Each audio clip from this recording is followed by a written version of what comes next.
বড় কিছু শুরু করার আগে সবসময় বড় টাকা লাগে না, কখনো লাগে একটা ছোট্ট স্বপ্ন, পরিবারের বিশ্বাস, আর সেই স্বপ্নকে ছাড়তে না চাওয়ার একটা জেদ। আকাশ আনন্দ, আসিমা আনন্দ এবং তাদের মা অঞ্জু আনন্দের পারিবারিক স্যালনের ব্যবসার অভিজ্ঞতাকে কাজে লাগিয়ে তারা শুরু করেছিলেন 2018 সালের গুরগাঁওয়ে একটা নতুন ব্র্যান্ড। শুরুটা ছিল পারিবারিক, কোনো বড় কর্পোরেট ব্যাংকিং নয়।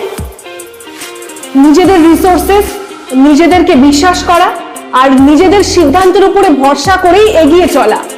কারণ বড় স্বপ্নের প্রথম ধাপ হলো নিজের স্বপ্নকেই নিজে বিশ্বাস করা। কিন্তু স্বপ্ন দেখা সহজ, তাকে বাস্তবে পরিণত করা অনেক কঠিন। একটা ব্র্যান্ড তৈরি করতে লাগে প্রোডাক্ট, কাস্টমার, ডিস্ট্রিবিউশনস, মার্কেটিং আর সবচেয়ে বেশি লাগে সময়।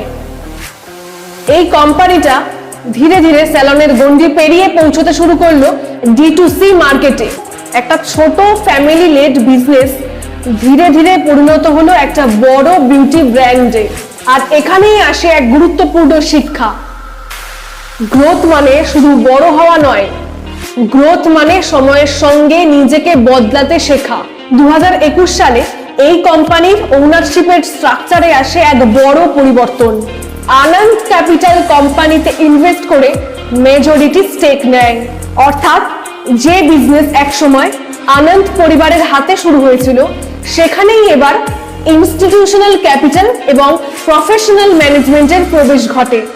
অনেকের কাছে এটা একটা শুধুমাত্র ওনারশিপের পরিবর্তন, কিন্তু উদ্যোক্তার কাছে নিজের স্বপ্নকে আরো বড় জায়গায় নিয়ে যাওয়ার এটা একটা সুযোগ।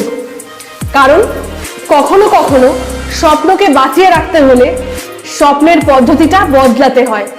আপনার কাছে রিসোর্সেস সীমিত থাকতে পারে, আপনার পাশে প্রথমে খুব বেশি মানুষ নাও থাকতে পারে, আপনার শুরুটা ছোট হতে পারে, কিন্তু আপনার ডেস্টিনেশন ছোট হবে না।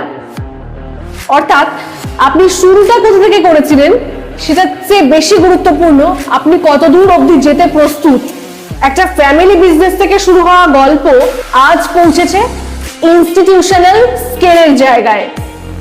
এটাই এন্টারপ্রেনিয়রশিপের সৌন্দর্য। একটা ছোট আইডিয়া, একটা পরিবার, একটা বিশ্বাস আর হাজারবার চেষ্টা করার সাহস। তাই আজ যদি আপনি কিছু শুরু করার কথা ভাবেন, তাহলে পারফেক্ট টাইমের অপেক্ষা করবেন না। ছোট করেই শুরু করুন, ভুল করুন, শিখুন, আবার শুরু করুন। কারণ বেশিরভাগ সময়ই দেখা যায় বড় গল্পের শুরুটা ছোট হয়। নমস্কার।